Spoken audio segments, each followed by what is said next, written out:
This session will cover youth labor laws, apprenticeships, and how they are paid. Plus, look at how a healthcare trust supports pre-apprentices and apprentices. Then we'll tie it all back to the Good Jobs Initiative. Let's go! There's another set of federal rules called the Fair Labor Standards Act, or FLSA. The Fair Labor Standards Act establishes minimum wages, overtime pay, record-keeping, and youth employment standards for employees in the private sector, as well as in federal, state, and local governments. Enacted in 1938 by President Franklin Roosevelt, it ended oppressive child labor and set the minimum hourly wage at 25 cents and the maximum work week at 44 hours a week. Remember, this was a long time ago. Before this law was in place, and it wasn't an easy one to get through Congress or pass legal challenges, child or youth labor was unregulated. The Industrial Revolution expanded factories and mines, and more workers were needed. Employers quickly realized that children were ideal employees. They could be paid less, were typically smaller so they could do tasks in tight spaces, and they were less likely to form unions to improve working conditions. Plus, families needed their children to work to earn money for food and necessities. Then came the Depression, where jobs were more scarce and the government's focus became providing work for unemployed adults. At the same time, laws about keeping children in schools began to improve.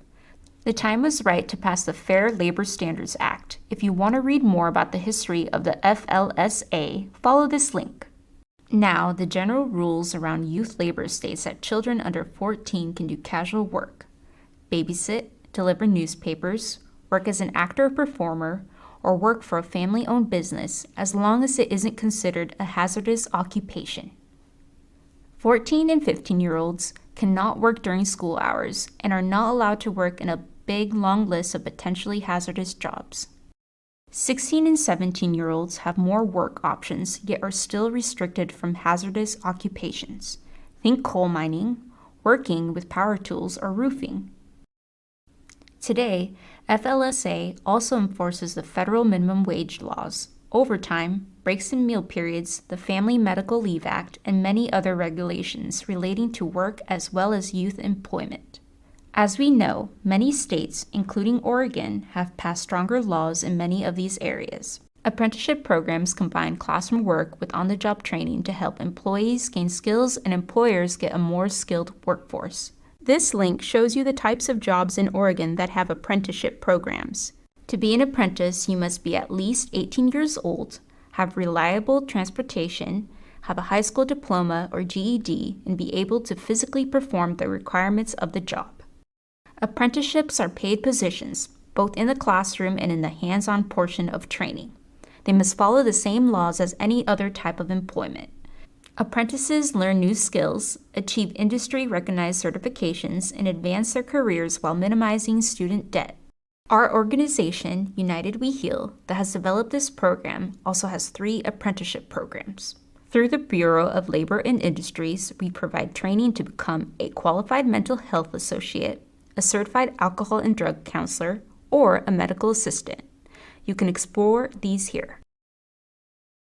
You may have heard the phrase prevailing wage. This typically applies to workers on construction jobs for all public works projects in Oregon.